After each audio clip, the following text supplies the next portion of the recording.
offering my most humble pranams at the lotus feet of beloved Bhagawan. Dear panel members, whom I have not yet introduced, dear brothers and sisters, respected elders, you know, April 24th, 2011 was a kind of a turning point. You know, everything that we speak of the times before April 24th, 2011 and then after April 24th, 2011. So on April 24th, 2011 definitely was the day when all of us were affected to different extents. Today is a Mahotsavam. It is a grand celebration day. Why? Because today is the day I have chosen to move from Yajur Mandir, which was his residence, to Hriday Mandir, which is the residence in every heart. And that is the reason we celebrate Aradhana Day, because it is the day when we recognize his presence in our own hearts. So I was very happy that, yay, you know what? Just with the body going, Swami connecting with us doesn't end, because Swami can reach out to us. But then comes the question. Swami reaching out to us is very easy. It's possible. He will do it. But how do I reach out to him? How do I connect to him? Because back then in those days, book a ticket, go sit there, try to give a letter, try to get an interview. This was the way I would try to connect with him. How do I connect to my Guru? How do I connect to my Lord? And it is more apt that the young generation, who possibly have not experienced as much the physical form. So while they would have experienced Swami's omnipresence through his own ways, the physical form is not much experience, and therefore I was very, very eager and keen to know how is it that we connect to Swami, how is it that we interact with Swami on a daily basis, with our Guru, with our Lord and with our Master. And to enlighten us and to entertain us and to thrill us and fill our hearts with love for Swami, we have a wonderful and beautiful panel, starting with Brother Mayur, yes, then Sister Shiny, then Sister Madhuri, Sister Janki, Sister Shalani and Sister Hanita. Can we give a round of heartfelt applause for this wonderful team? This panel discussion is happening live in front of us, but I'm sure they would have enjoyed many, many panel discussions behind the scenes where they had lovely satsangs for the past 1 week. So what we hear today is a culmination of their thoughts, their discussions, and I'm supposed to be a moderator. I'm not going to moderate anything. You please pour out your heart and let's enjoy. And to start off with, you know, I know you by names and I know you briefly, but it will be nice if you can, before you start sharing your thoughts, you can possibly share a brief introduction of yourself in whatever way you can, so that those who are not aware get to know you, and then share your thoughts. And praying to Swami for a heartfelt and lovely panel discussion. And as I said, the opening question that I throw to all of you is, how do you connect to Swami? How do you interact with him on a daily basis? What do you do? Because when Swami wants to reach out to you, he will definitely. What do you do when you want to reach out to Swami? So let's start off with Brother Mayur. Jai Sai everyone. So yeah, my name's Mayur. I'm one of the young adults from Pinner Sai Center in SSSIO UK. As a job, I'm a dentist. I've been coming Sai Center my whole life, thankfully. Been born into a Sai family. My mother and father, they brought me up in Sai values, and I'm very lucky in that sense.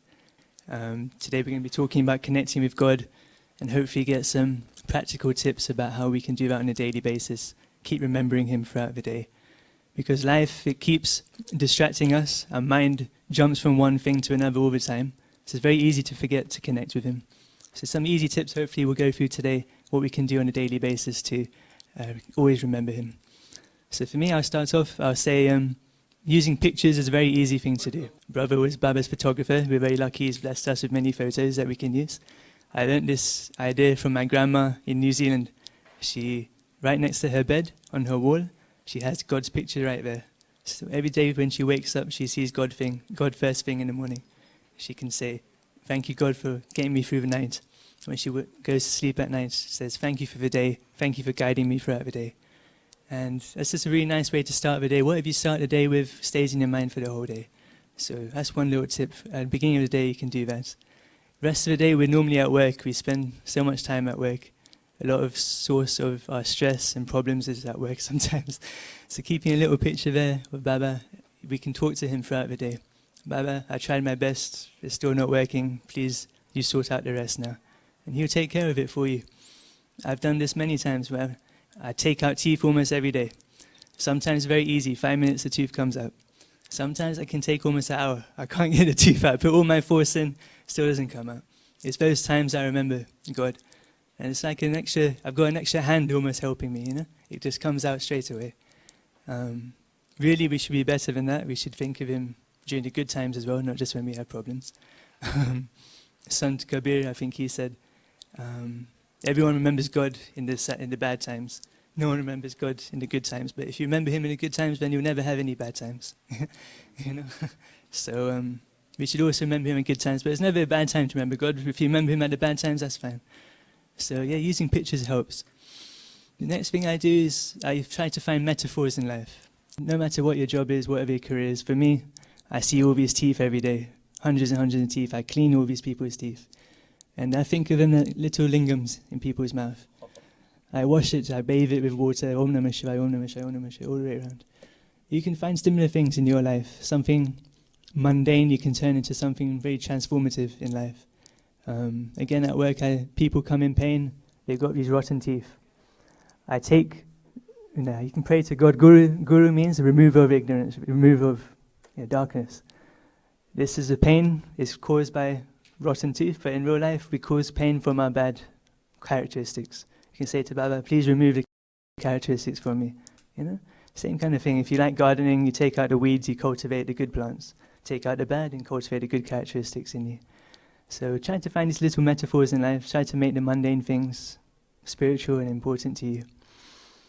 Finally, I think media plays a big role in our lives these days. We can easily spend hours and hours on TikTok, Instagram, YouTube, Facebook, all these things. If we spend just 10 minutes every day instead reading some of Baba's books. I hate reading, I'll be honest with you, I find it very boring, I get sleepy. But even if you read just a little bit, find one that connects with you. And these days it's so easy, so many of Baba's books are now audiobooks. You can listen to it instead while you do your exercise or something like that. Or find one that really connects to you. Brother Arvind and Prem did a beautiful satsang on Ramayan, Ramkatha Rasavahini, on Radio Sai. If you ever get a chance, please listen. They turned it completely alive. It's like you're in the Ramayana, you can feel every scene. Find one that you really like. I like Sri Sai Satcharitra. I've had some experience of that, Shirdi Baba's book. Even if you just read a little bit every day, it makes a big difference. If you make the home page on your phone, if you make the home page the thought for the day, every time you turn your phone on, the thought for the day will be there. That thought will be in mind for the rest of the day. And obviously, Brother Arvind has a beautiful YouTube channel. Use social media for good things. You can cater your social media experience. I'm not told anybody to advertise for me. Everyone, please subscribe. Please subscribe. He's got a beautiful channel. Please do listen. So yeah, that's my few tips really. Using Baba's pictures. Wherever you go, you'll see him, talk to him, ask him to look after you, help you with your problems. Second tip, use metaphors. Try to make your mundane tasks spiritual. It makes life much more enjoyable that way. And thirdly, cater your media experiences so that you're consuming good things. Because as they say, what you eat is what you are sometimes. So this is also consuming. And when you were speaking of photos, I was reminded there was one classmate of mine. I won't name him, but he used to get interviews with Bhagawan. And on one occasion, he had gone to his grandmother's house, which was inside Prashanti Nilayam, and there he put on the television and he was watching, right? So that day when Swami called him for the interview, Swami started telling him what all he was watching. And he was, oh God, okay, And then Swami told him, you forgot, I was there right behind you. And he was thinking, where was Swami right behind me? And Swami said, that photograph on the wall, I'm watching. So that evening he again went to his grandmother's house. Again began to watch the television, but this time he took down the calendar, rolled it and kept it inside. But I found it very sweet because he was so convinced that, hey, this Swami is watching me from the calendar. So, yeah, definitely a photograph is a wonderful way to connect. Please, Sister Madhuri. Yeah. Sai Ram everyone, I am Madhuri and I'm from Cambridge and it's very nice here to be at the Pinner Sai Center. So, Sai Young everyone, my name is Shainaka, I'm 22 years old, I'm one of the young adults at SSSIO UK. Currently, I work in financial recruitment and I also tutor, but I'm pursuing my master's at UCL. And I've got a 6-week placement in the UN in December, which is pretty exciting. Thank you.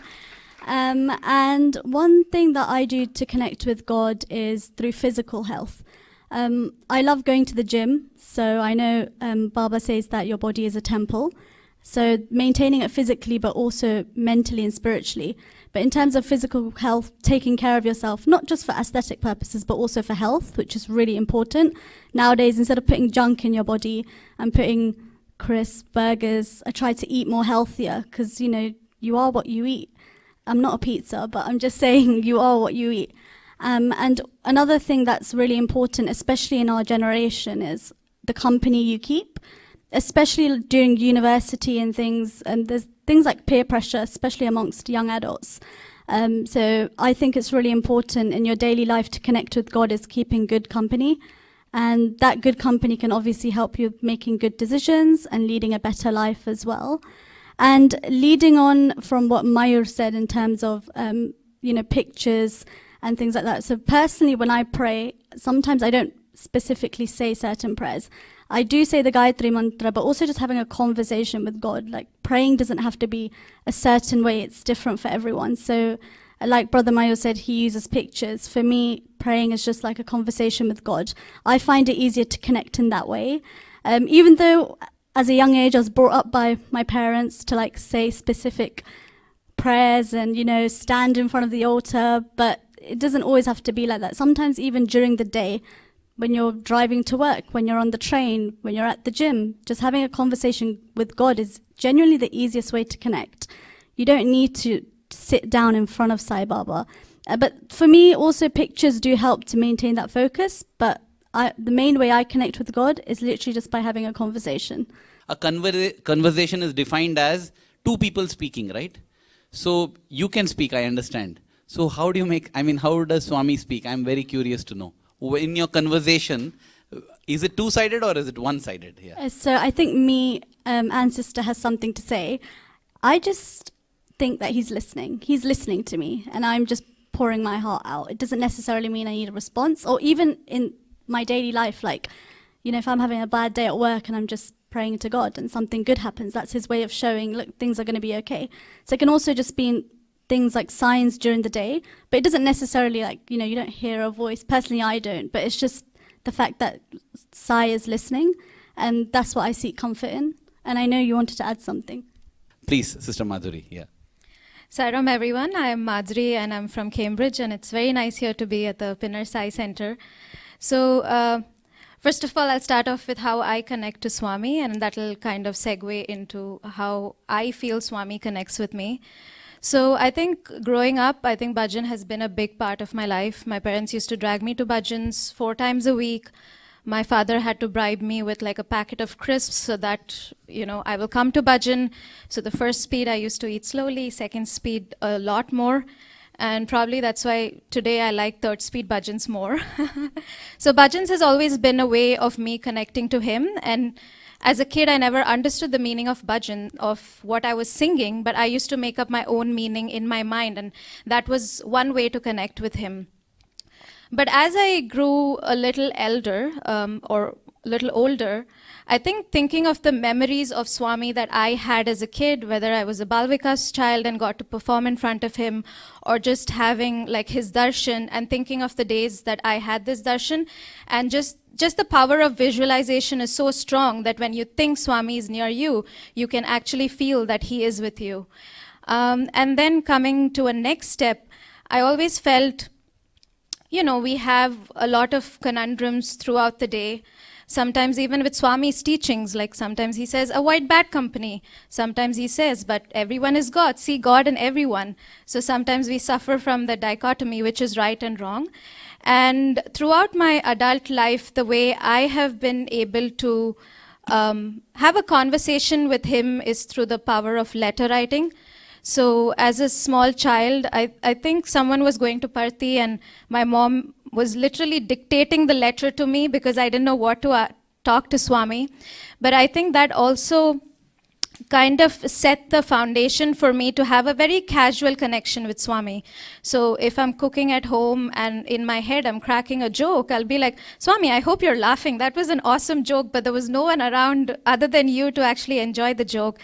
And overall, in my adult life, I've used the power of letter writing, and I've noticed that every time I sit with this muddle of thoughts in my head, as soon as I sit down to write the letter, and as each paragraph is going, you know, sometimes it's really long because I have too much to share with him. As I keep writing, I always realize at each step there's a certain clarity that comes in. And I've realized letter writing helps me to focus everything, but it's also Swami's way of telling, okay, I am teaching you this at this stage. And sometimes he takes a little extra time, but I've always noticed every time I write a letter and offer it to Swami, he always responds in his own sweet way. So, and I take the little signs that sister was saying, I take it as little signs that Swami is telling me, okay, do this. This is the right thing for you to do at this stage in your life. So, thought I'll share this with all of you.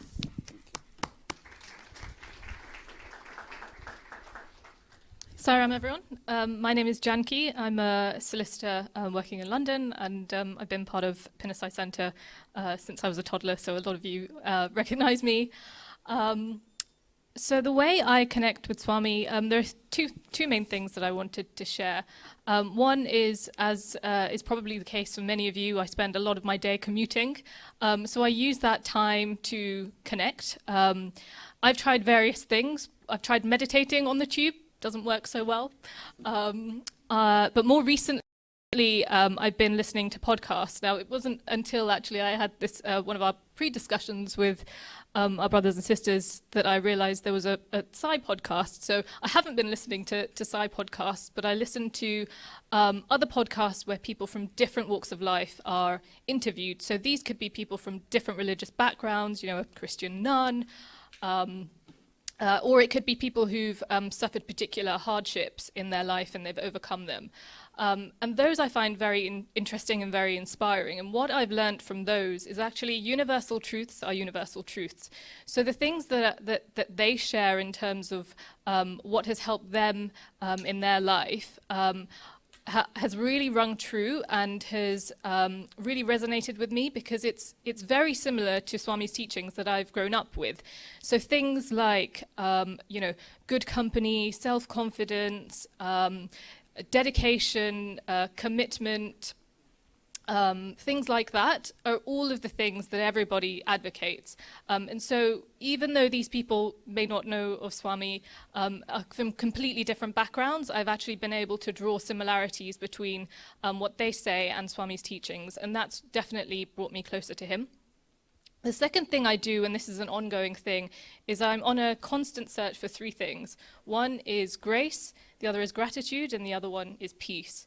So grace, I've realized that actually it's all around us. It can be in completely different forms. It can be very little things, like on a very hot day, feeling the warmth of the sun on your skin, or actually if it's very hot, the cool breeze.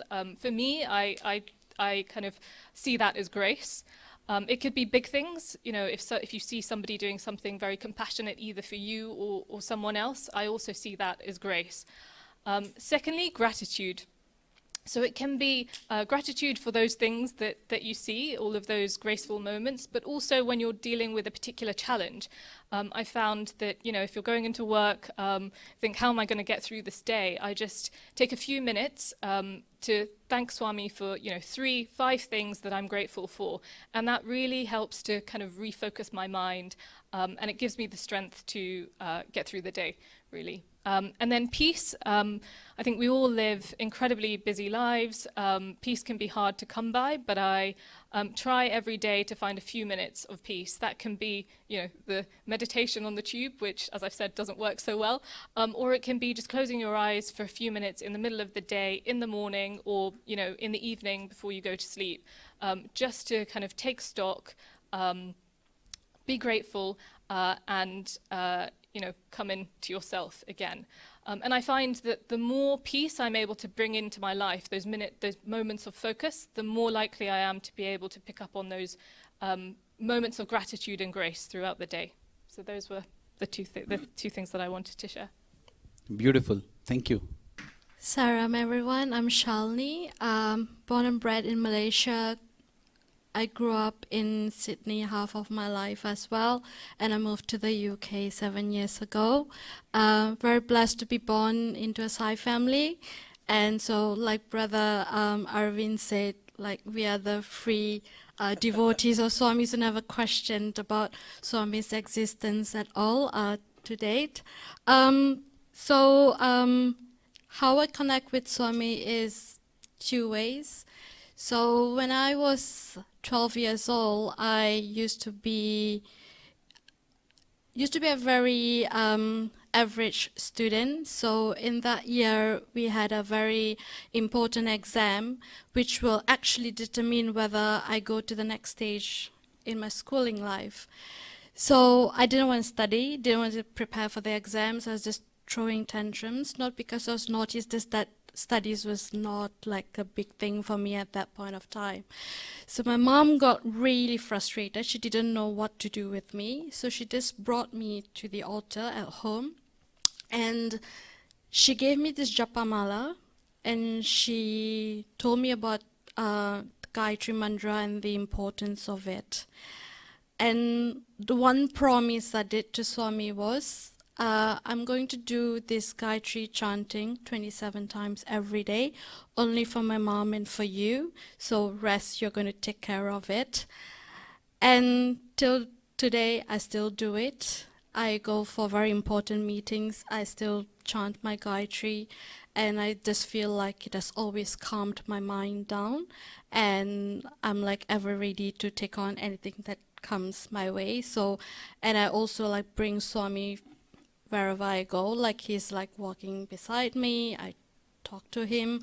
I'm like, you have to come, like, you know, this.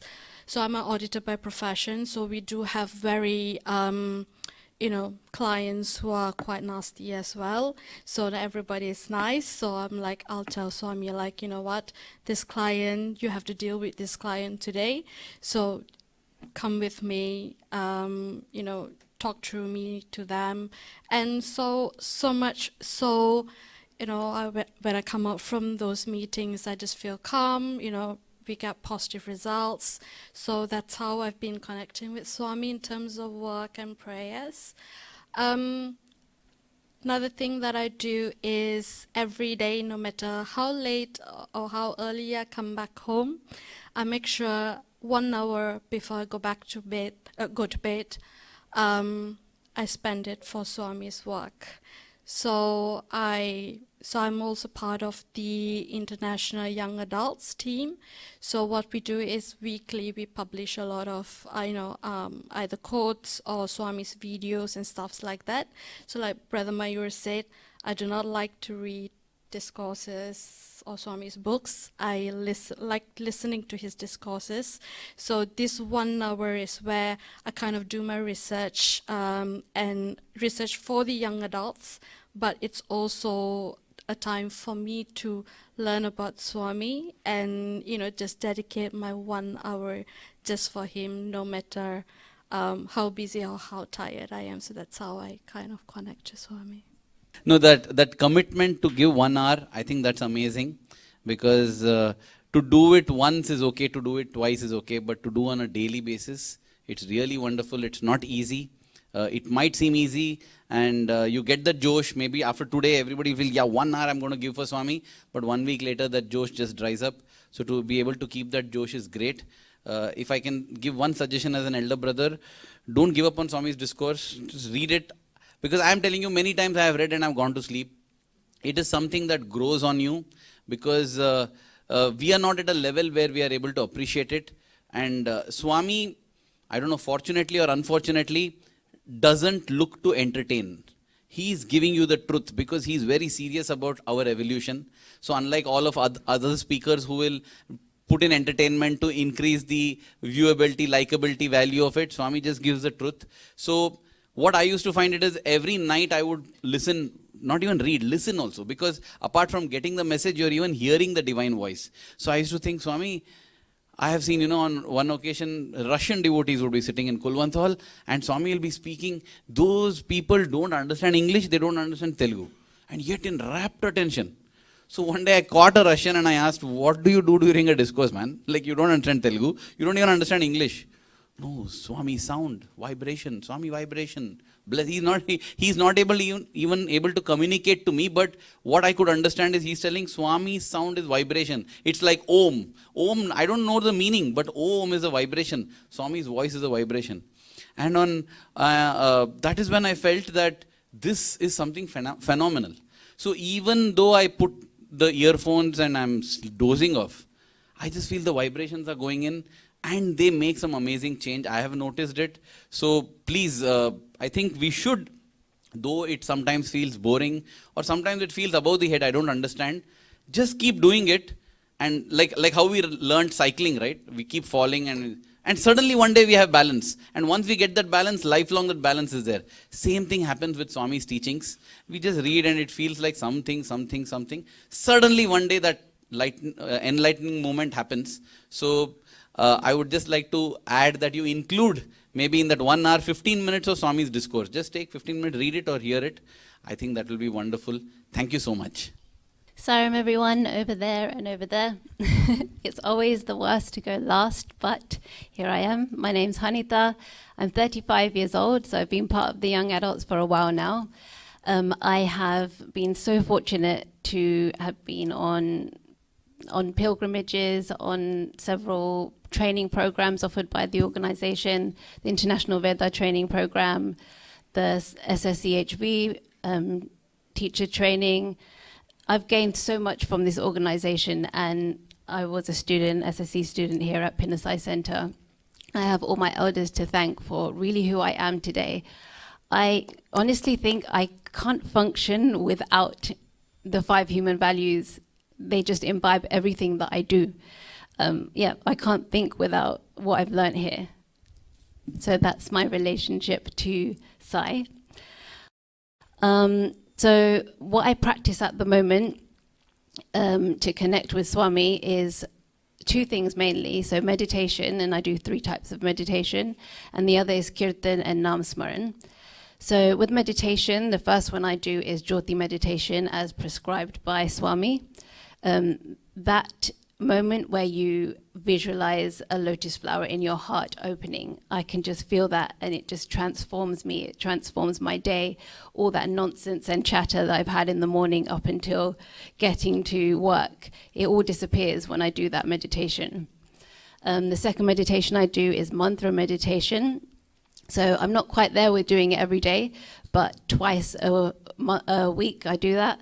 I've just discovered somewhere opposite my workplace, and it has a meditation room. So I've been trying to go there at lunchtime on a Wednesday, and I just sit there for 10 to 20 minutes and do mantra meditation.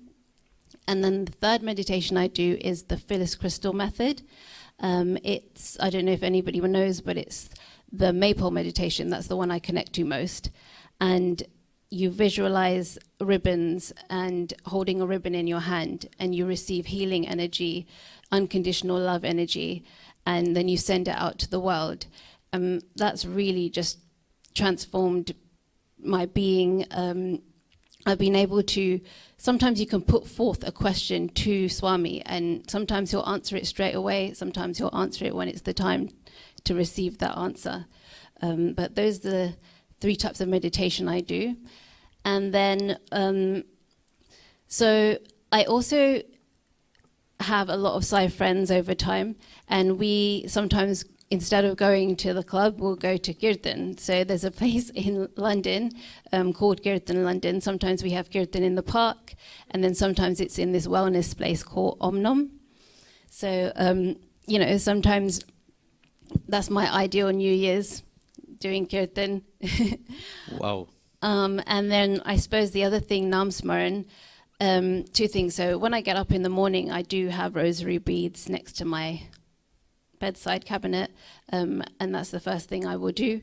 But even just anything that you're doing when you're walking along the street, you just chant the name.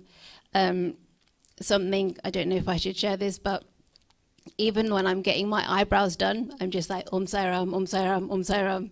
So Swami is just part of everything and anything that I do. That's just so amazing. I remember in one discourse, Swami was saying, people don't feel shy to sing out movie songs. People don't feel shy to move their body to the songs of a movie and go around. Why do you feel shy to sing bhajan? Sing it out loud. You know, I'm sure Sister Hanita Swami will be so proud of you, so happy with you, because I have seen it many times that though we all feel like doing Namasmaran or chanting his name or singing his bhajan, we're very shy that somebody else should not hear, somebody else should not listen. I myself find it so tough. I understand how challenging it is, because you just feel, oh, what will they think? We are so concerned about what others will think. But Swami would say, you just sing it aloud. Even if they don't like it, without them knowing, God's name is falling on their ears. So it's great. You know, I used to, when I heard all this, that's when I decided, Swami, wherever I go, I'll try to put a vibhuti. In my phone, I will keep your photograph as my, display picture. Because somebody will see, whether they believe or not, you had darshan, man, you're blessed. You don't know. You don't understand, you're blessed. This will pay its reward later on. So that is also a kind of seva. You know, singing a bhajan, you know. So for this one round, we'll give one round of applause. Thank you so much.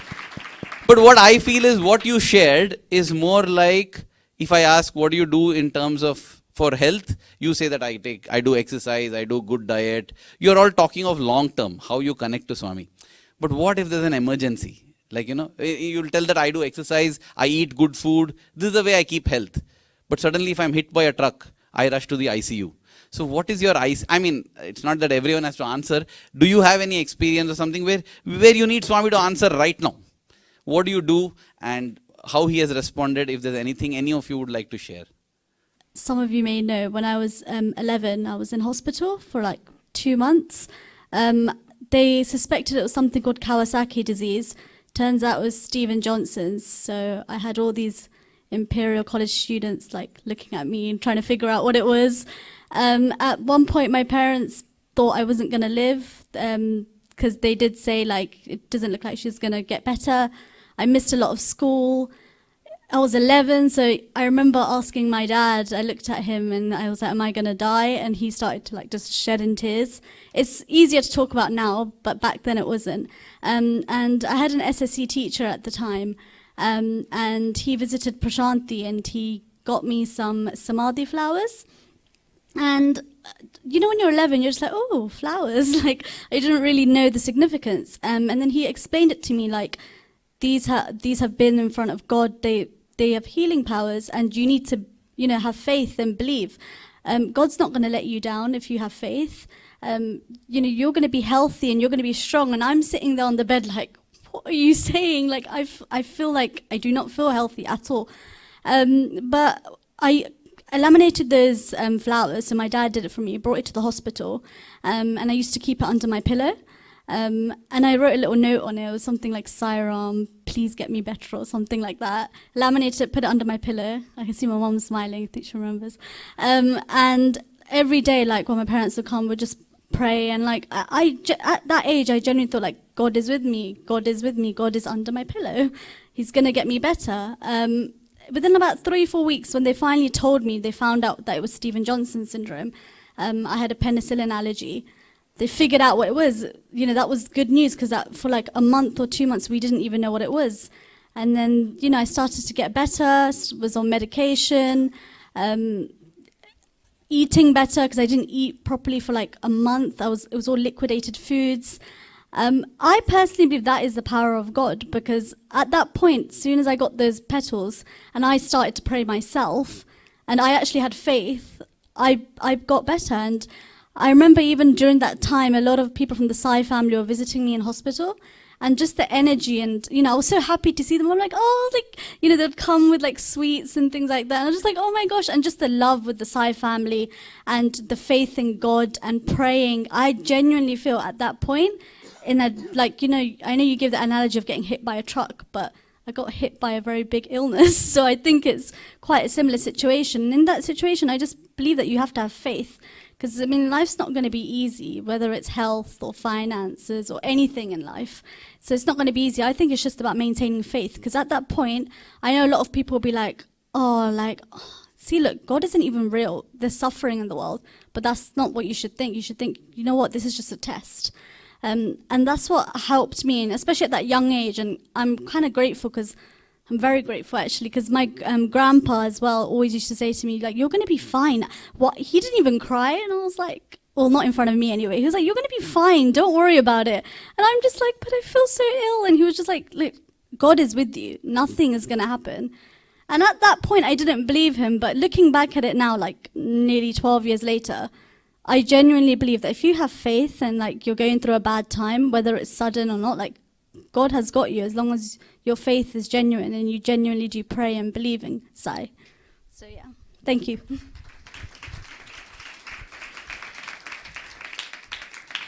I can quickly add something when it comes to faith and illness.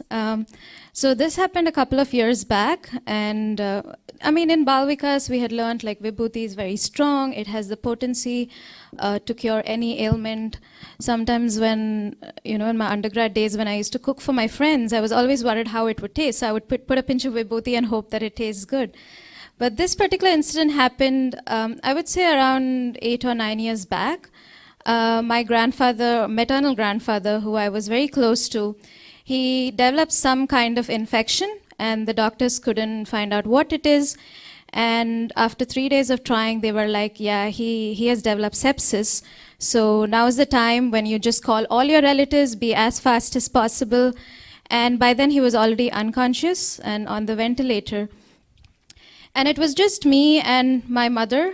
We were sitting in the hospital room. We used to go see him every day in the ICU. And I was like, no, I think he's going to live. And we used to take Vibhuti. So in the ICU, nothing is allowed.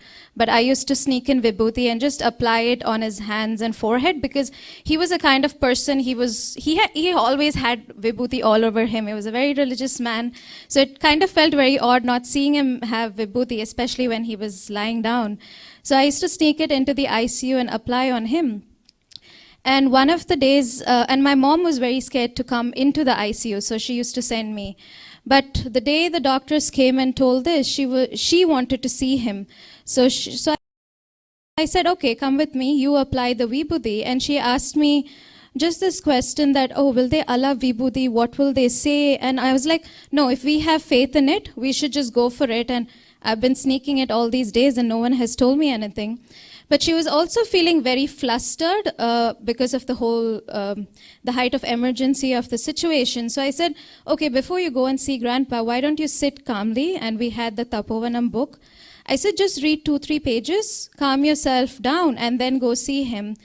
And she randomly opened a page, and the page spoke about the potency of Vibhuti and how it can cure any ailment, however chronic it might be. And yeah, of course, we called all the relatives in a rush, and suddenly my grandfather was perfectly all right. They were like, were you just lying to us? So that's one instance. And more recently, my mom developed cancer. And for about 3 weeks or so in April, we had this period where there was so much of unknowns in the air. And through all the sources, we were trying to get medical advice, and everyone was telling different things. And because they had to run a series of tests, her treatment, or the onset of her treatment, was getting delayed. And for us, it was like, okay, this is what Swami wants. This is what Swami wants. We'll take it one step at a time. And in the 3 weeks which we call our waiting period, there was Vibhuti coming from all over the world. There were people just coming and giving Vibhutis that Swami personally gave them in the 1980s, and they had kept it for themselves. They said, just take this Vibhuti. And for us and my family, before her treatment started, it was like, okay, before the real medicine start, Swami's Vibhuti has already come, she's already consumed, so he's going to take care of everything. So I think, just as Sister Shiny said, having that faith, you could see the same Vibhuti as just a white powder, or you can see something that the Divine Himself has created just for you. So I just thought I'll quickly add to what Sister Shiny said. And Swami used to say that your true relations are the devotees of God. Devotees of God are your true relatives. Others are not. So in that sense, definitely this becomes a beautiful Sai family. And that's another thing we should be grateful to Sai for, that whether through the organization or the center or whatever, right, he has brought together a family. Let us think of these beautiful instruments who are there amidst us when we were in a financial crisis, whether, we possibly today we are well settled in London, but when we arrived to London, again it was somebody from the Sai family who helped us settle, whether it's financially, whether it's medically, whether it's for emotional support. So I thought that we should definitely express our gratitude to Swami for giving this beautiful family who share the same common bond, and it's much more selfless family because we are all united in the love for Swami. So thank you, Sister Shaina, for highlighting that point. And yeah, Sister Madhuri was telling about Vibhuti. I remembered how Swami had told Dr. Upadhyay, an ophthalmologist who has been doing a lot of medical camps. So on one, he had received multiple interviews. In one interview, he told Swami, we do eye camps everywhere, Swami, but people don't come like only with eye problems. Somebody just comes and tells some other problem. We are not able to help them because we don't have the expertise there. What should we do in such cases? Then Swami said, give them Vibhuti. Give them Vibhuti and send. Then he said, but Swami, they are not devotees. Then Swami said, listen, you are an ophthalmologist. If somebody comes to you with a kidney problem, what do? He said, Swami, I'll refer them to a kidney specialist because that's not my specialty. And Swami said, how do you do that? He said, Swami, I just write a referral note saying this person is this, so please. Swami said, remember, Vibhuti is your referral note to me. So it's not about whether they're devotee or not. Don't worry. That is your referral note to me. Once you do that, they're in my care, you don't worry. Swami has personally said this. So you need not even think whether it's a devotee or not. Vibhuti, yes, please go ahead and apply it. And I thank you for this because this is something that I was looking for. When I'm in an emergency, what do I do? And this Vibhuti is not just for illness or sickness. Anything. If I'm feeling low, I'm feeling angry, feeling upset, Vibhuti. My technique that I use is I go and cry. When I'm desperate and I need Swami to answer, I just go in front of Swami's photograph and I cry like hell. I just break down and I cry and I tell, Swami, I'm not going to ask you anything because you know everything, but I'm feeling very sad, so I'm crying. Swami, I'm crying, and that's it. You know what? Swami's love for me is so intense, so immense, he can't see me crying. He'll come to wipe out 1,000,000 tears. Swami says, shed one tear for me, I'll wipe out 1,000 tears. Just make sure that your precious tears are not shed for anybody or anything else other than Swami. Let me preface this question that I want to ask with another small little dream experience. I had a dream in which Swami was sitting on a large bed in a bedroom and there were a lot of pages strewn all around him. And when I entered the room, I realized that these were pages from different manuscripts that Swami had written, whether it's Vahinis or letters to devotees, all of that. I knew that in the dream. And I was like wondering, what is Swami doing here? And Swami said, come. I want to teach you how to preserve all these. I said, oh wow. Because that was the time at Prashant Nilayam, we were thinking of the archive building where we will preserve all of Swami's handwritten things and all that. So Swami said, I want to teach you how to preserve this. I said, who better than Swami to teach? And then when I'm all alert, waiting to see how to preserve it, Swami picks up one crumpling piece of paper and he does that. And this crumpled, but that page powdered in his hand because it was so brittle. And I was like, oh Swami, you're destroying it, you're not preserving it. And then he powders it and puts that powder into his mouth and starts chewing it. It's like now it's damaged beyond salvation. You can't salvage it anymore. He chews it and swallows it and says, this is the only way you can preserve my legacy.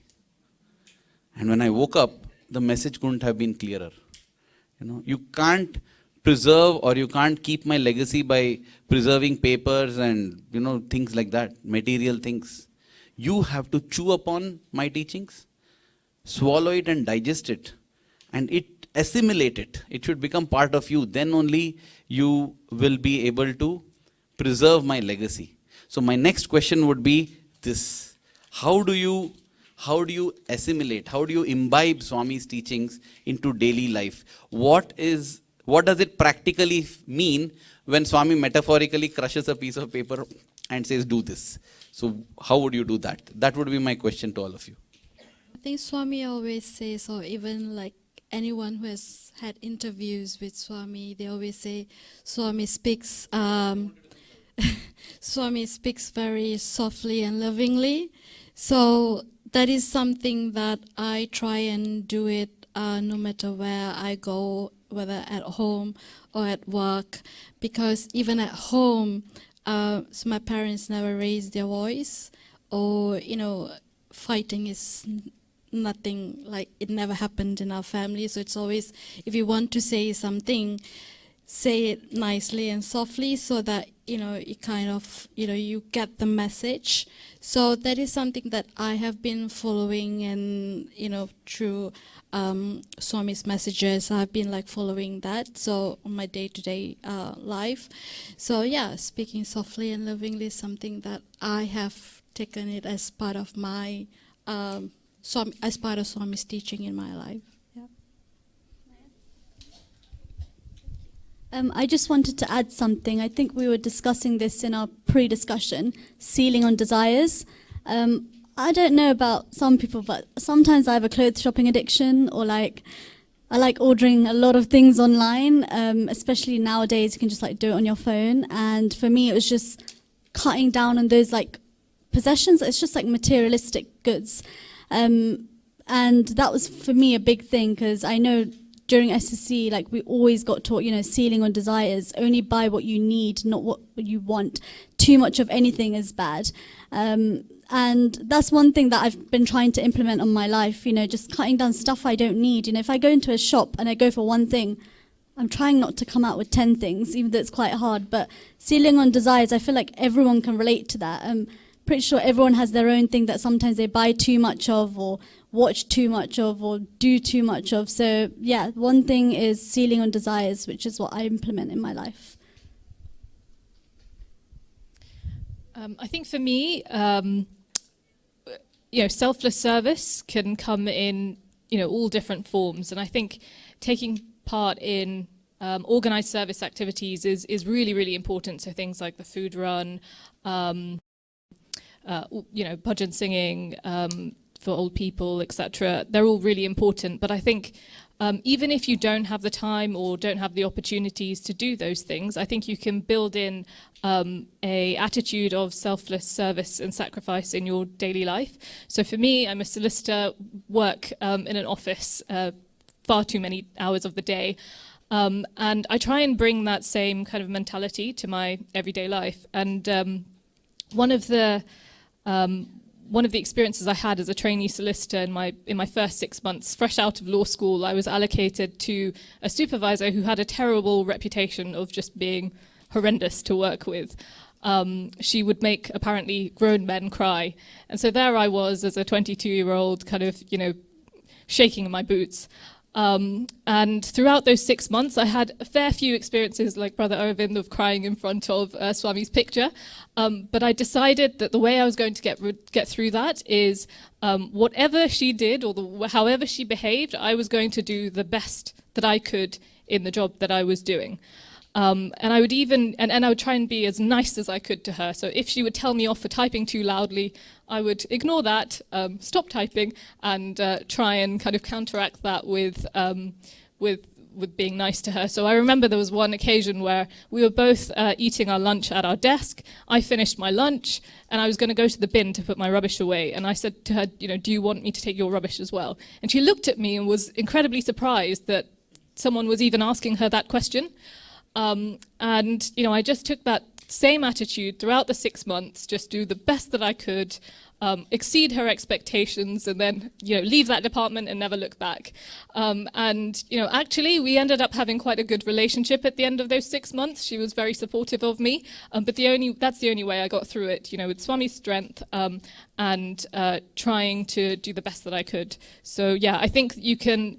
no matter what your kind of job is, your day-to-day life is, you can always bring an element of sacrifice and service to it. And I think you'll find it really rewarding, not only mentally, but also, you'll find that you're successful in it as well. So one thing I've noticed is Swami himself lived by example.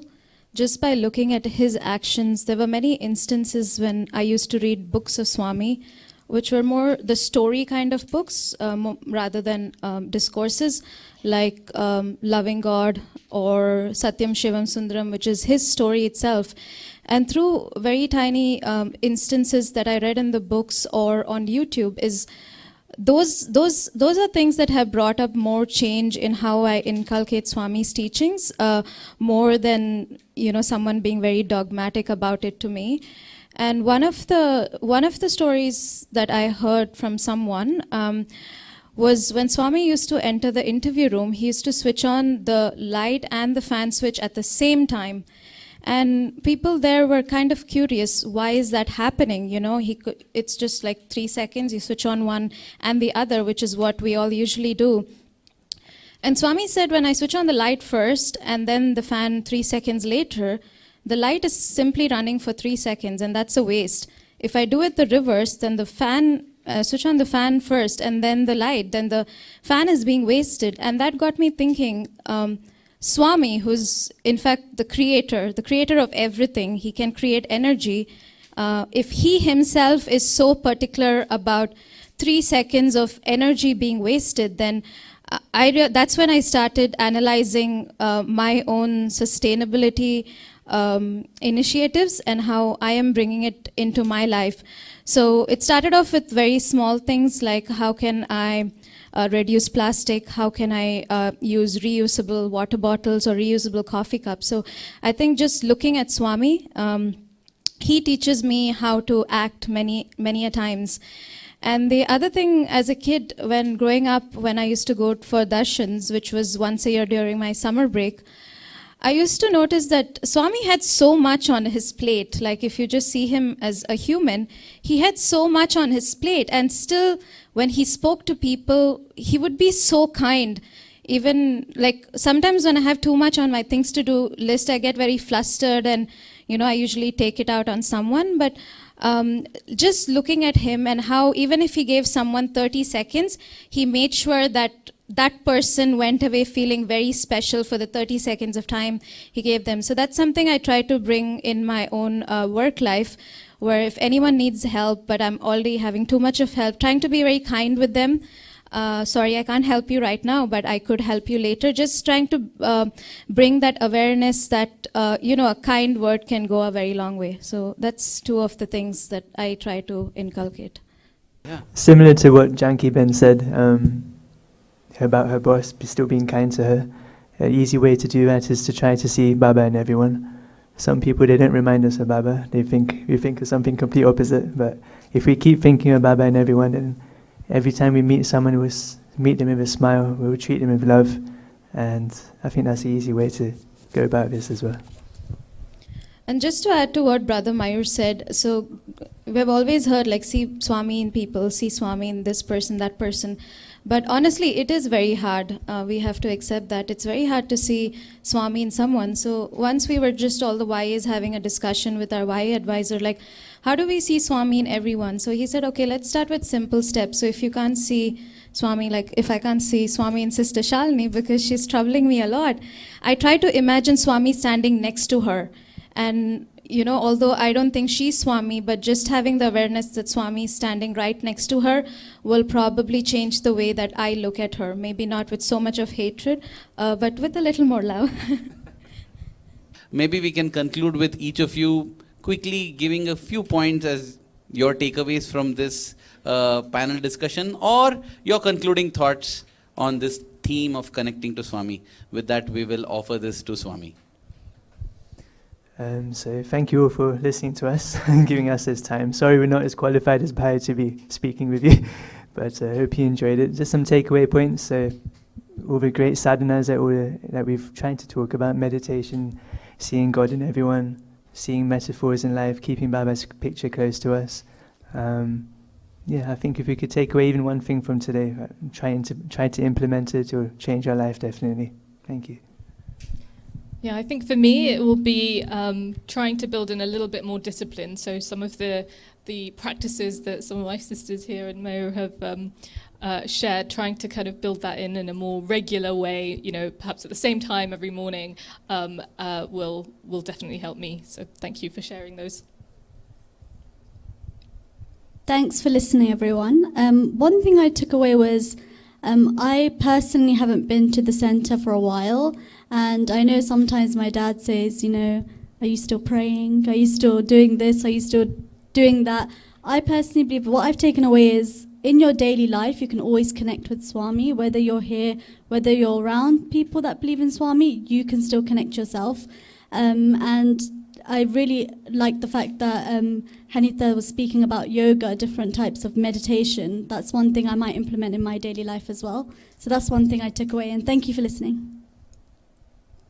I think likewise, when Sister Hanita mentioned about meditation, I remembered a few years back I was really trying to meditate, like it would be maybe 5 minutes, but and I remember the sense of calm that it brought me, and especially in the last few months, I'm wrapping up my PhD very shortly, and I'm always short on time.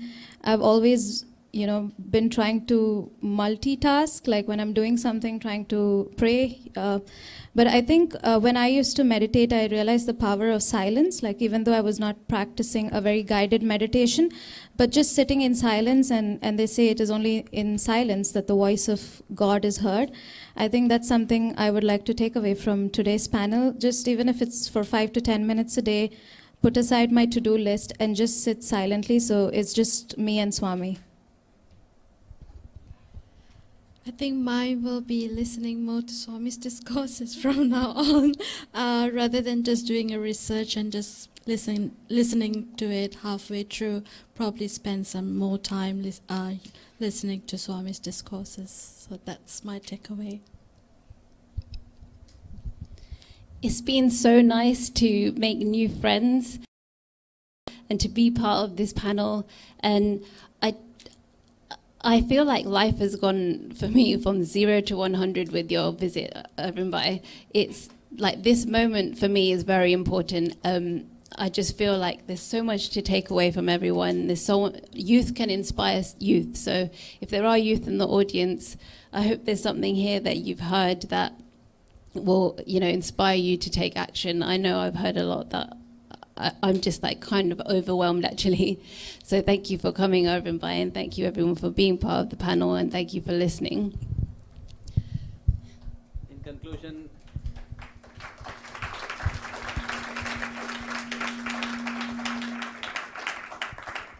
these are all youth I really feel are worthy of emulation. Lucky in the sense, some may think it's unlucky in the sense that it's come at a time when Swami is physically not there.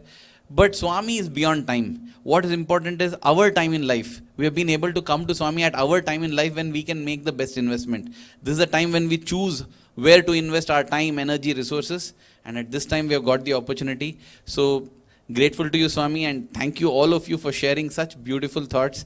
I'm going away very inspired and happy, and I'm sure everyone too is. So once again, thank you all of you. Jai Sai Ram.